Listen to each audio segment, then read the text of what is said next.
Okay, so right now what we want to do is we want to take our 19 millimeter socket. Here's the rear drain plug, and I already broke it loose. So we want to take this out and drain the oil. So with your 19, you stick it on there, crack it loose, and this is on the passenger side. So here's the wheel. If you come over about a foot, you'll see it on the back of the pan, and then you'll find the rear drain plug. So what we want to do is take this off and screw it.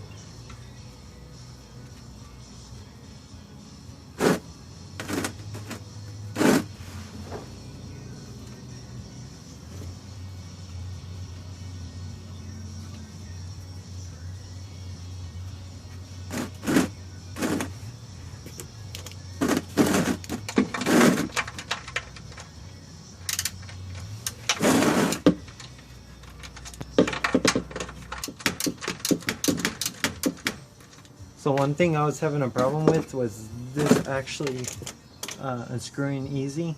So once I broke it loose, it still kind of binds, so you gotta really like squeeze and twist it with your hand. Since I couldn't, I had to use a wrench my socket again. Up. And you're gonna see the oil. So get the catch pan ready. A 3-month deadline to replace your oil, or 3,000 miles, whichever comes first, just as a rule of thumb. But if you use full synthetic oil, you could actually run this for 10,000 miles. And you know, if you're one of those people that put on 10,000 miles a year, this will last you all year. So full synthetic's a little bit more pricey, but if you're doing it yourself, you only have to do it once, you know. So either do it 3 times a year or do it once. So when we're draining this, I'm going to take the actual, let's see if I can get some light in for you to see. So when draining this, I'm going to use this Allen to break it loose. I believe this is a drain plug. I never worked on Jettas, so well, I never drained the oil on Jettas. I did a few maintenance things on it, but I believe this is a drain plug for the oil filter, so when you do take off the rest of this, it doesn't drip all over your hand.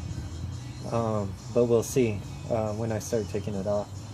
So we'll start with the Allen first, just to make sure. So if it does come apart, at least I could get that drainage down. And from the pictures on the user manual, this does come apart. This portion of it does come off, and then you unscrew this to get the actual filter out. So this is a pre-drain, and we'll see what happens.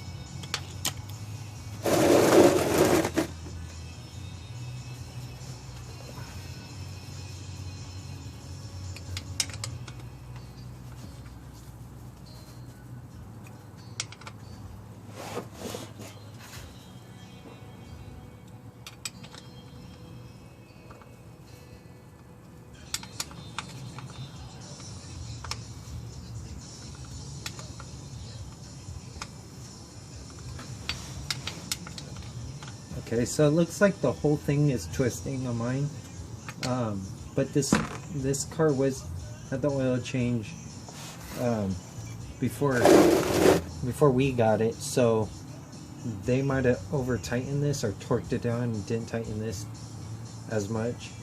I do not know the torque specs because I didn't look at the thing at the book that far. Usually what I do is I'll just hand tighten it and then give it a quarter turn just to make sure it's good. Really, that's all you need to do with these oil filters, and as well as the oil drain plug. So as you can see, that was really messy. So hopefully your guys' doesn't end up like this. Okay, so let me turn this upside down into the thing, and let me get my rag.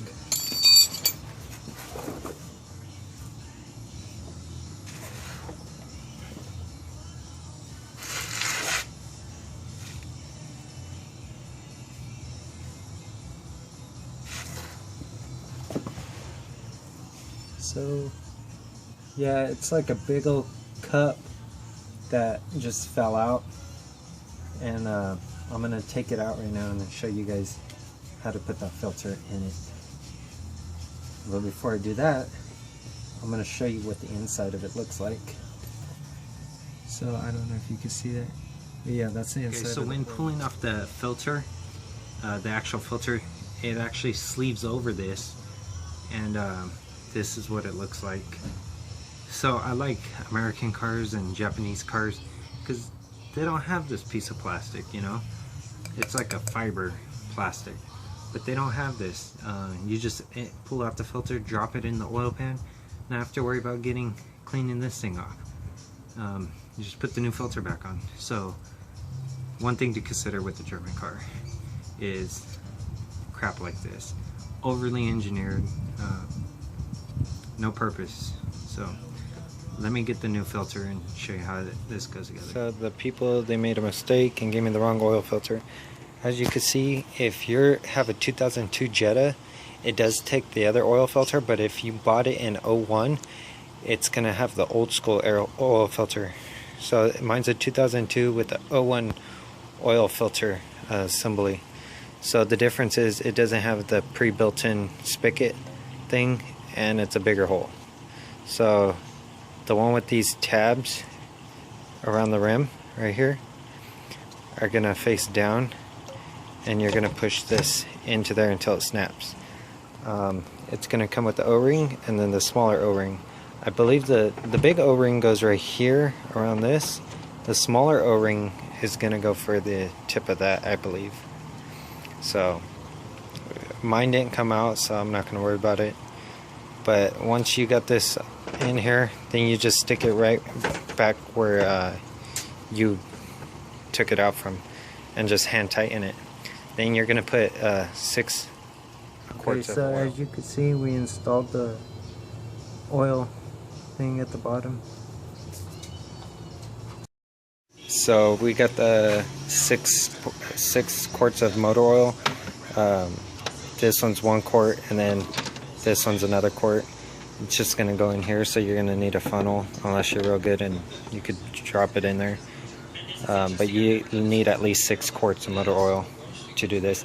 I'm gonna put 5, and then I'm gonna put probably about 3/4 of this one in, because there may be some still in the pan, and then I'll check it and then I'll add from there.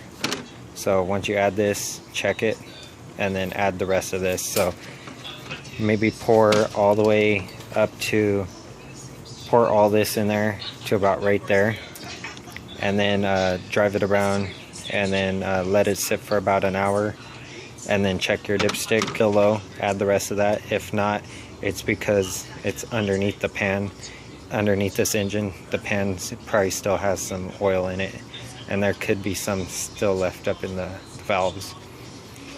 So from here, you just pour it in and then run it. And another thing is, you might not be able to read this and be real clean. So when you drive it around, maybe put like 20 miles on the car, and then you'll start seeing a little bit dirty from the engine, and then you could check it more efficiently like that. The oil, you want to check underneath for any leaks. If there's no leaks, you're good to go. As you can see, I got some leaks, but that's not from my install. Those leaks are actually from when I took out the filter, it was dripping, so don't mind that. So you start up the car, and when you start it, it's going to be knocking, like it's going to have a ticking noise, really loud. That's only going to last for about 5 seconds. That's only because the oil hasn't cycled through the engine yet, so don't get paranoid. When you actually pour the oil in and stuff, put about 5 2/3 in.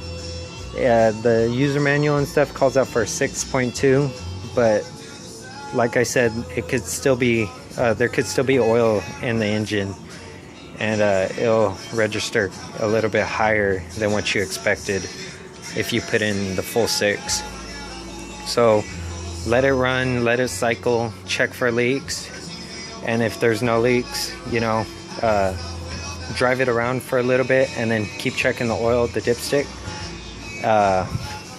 Keep checking it here, and like I said, when you run it, it's going to get a little bit dirty, and it's going to make it easier to register on here and actually see the level it's at. And yeah, if you liked the video, subscribe, give it a thumbs up. So thank you all for watching.